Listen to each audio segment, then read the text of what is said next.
Hey guys, Connor reviewing set 71768 Jay's Golden Dragon Motorbike. This set released June 1st this year, comes with two minifigures. All that said, let's get into the review. So the first minifigure we have in the set and the exclusive minifigure we have in the set is Golden Dragon Jay, which I think definitely is the weaker out of the Golden Dragon minifigures. It's just something about the yellow that just doesn't really fit well with Jay, but I get why they did it because if you remove this, you can see it's just reusing his core NRG face, which is, yeah, it's to be expected.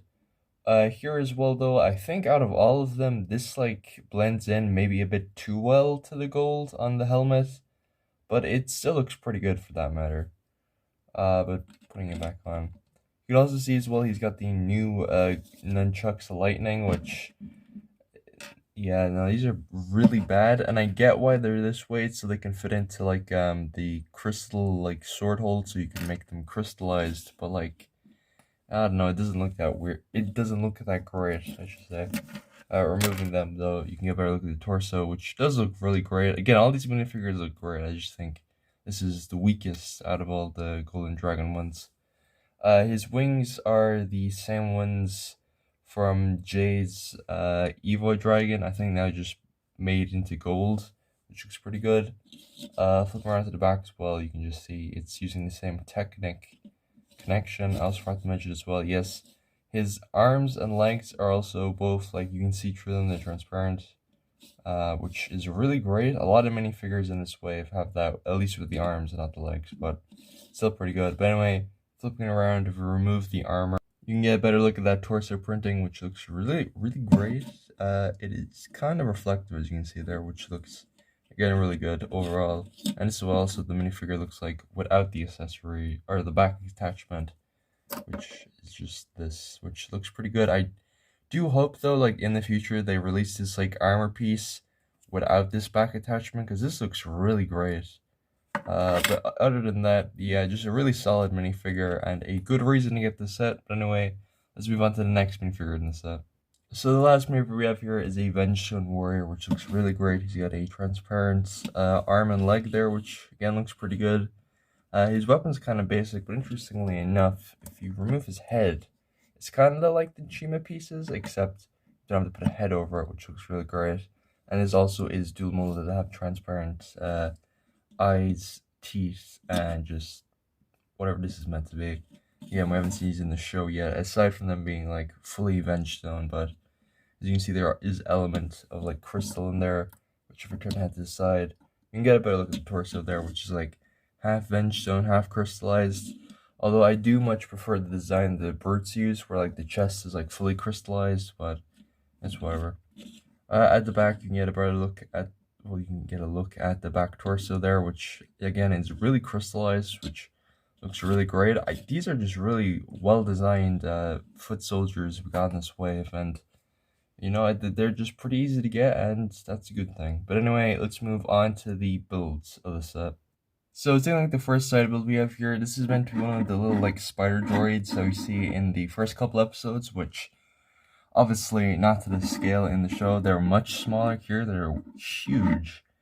Like for a minifig comparison, you can see just how big it is in size. It's like obviously in the show it's not that big, but here I guess to make it so it's not like just like a small mold like BD1 and like the new Book of Boba Fett sets, but anyway, it just looks really great here. Yeah, I don't know what else to say, just kind of good. I mean, again, too big, but it's whatever. The main build, though, yeah, I don't know what to say. Like, on one hand, this is a good set that I kind of like, but on the other hand, it's got a lot of problems with it. I mean, first of all, I think the design is a bit barren at the front, especially. Also, it's got this weird thing where you have a break here because it's off balance. And also, again, a big complaint, this guy right here. He doesn't really fit in all that well. Like, you can't really attach his hands to the bars that well because he just won't fit. He won't click in all the way because of the wings at the back, which, again, because there's a big tire here, I wish there was more room so the wings, especially here, like just more room so the wings could actually fit on properly. Kind of an oversight on Lego's part. I also just realized, well, that's not fully connected. That's a bit odd. Here at the front though, and also that's a problem. We have the dragon head unprinted from the Evil Wave in gold, or just the Ultra Dragon like electric head unprinted in gold. Complaint to the set just like coming true. Which on top as well just has a sticker for the resistance, and also you can kind of move this as well, which yeah, I don't know, that's a bit weird, but it's whatever, I guess. There's also two blades hidden here, which you're not gonna see that well, but again with the off balance. At the other side, it's pretty much the same, just without like the brake, because I don't really know why. I mean, I think maybe it would have been better to have brakes on both sides, but I guess it would have been a bit too ugly. Uh, Again, off balance issues. It's a very like, so you can't complain that much because it's a 20 euro set, so you know what you're getting into. But like, I feel as though bikes in Ninjago especially have done way better than this.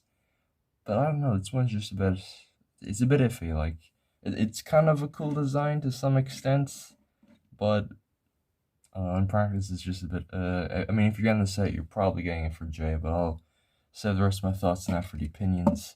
Also, for the engineering, you have like the lightning pieces, which I think this is the first time they're in yellow. Correct me if I'm wrong in the comments, but I've not really seen them in yellow before.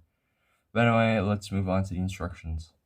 So here we have the Prussian, and at the back we have, so yeah, the back of these new instructions, this wind thing only looks good for Ninjago. I don't know, that's an unpopular opinion, but all the other themes, it looks crap, but here, not that bad. Which also, all the Ninjago sets I've noticed as well this year, they all have orange tinted paper, which is a bit weird. Here we just have the render from all the sets, which now, the only set I'm missing is the Golden Ultra Dragon, so expect a review in the future for at least all of these sets here, except maybe that one from my display, but expect the rest to get reviews in the next coming months, weeks. But yeah, again, this just looks really cool. I do hope we get like a HD rip of like the sets removed and just this background, because it looks really great. Yeah, let's move on to the box and my final opinions. So at the front, we got this really great box art. I just really like this design, like the speed blurs in the background. That just looks really great. Up here we have Lloyd with the golden Evo Dragon heads, and we have the box art getting crystallized, which is just a cool little thing. From around to the side though, you can see the Oni Temple in the sky, as well as Ninjago City getting crystallized. At the back, you have a play feature again with the mouth going up and down, and just some more looks at the back. Yeah, and there's much else to say about that. Also, the top as well, it's also kind of getting crystallized, which is pretty cool. Overall, do I recommend this set? It's 20 euro. You might as well get it. If you're going to get any crystallized set, I recommend you get this one. It's cheap. You get a Golden Dragon minifig. What's not to love? Other than the build, which is like, again, it's a love-hate relationship. Aspects of it are good, aspects of it are bad. Overall, it's a mixed bag, but it's worth the price, I would say. But anyway, if you enjoyed today's video, make sure to like, comment, subscribe, all that good stuff, and I'll see you in the next one. See ya.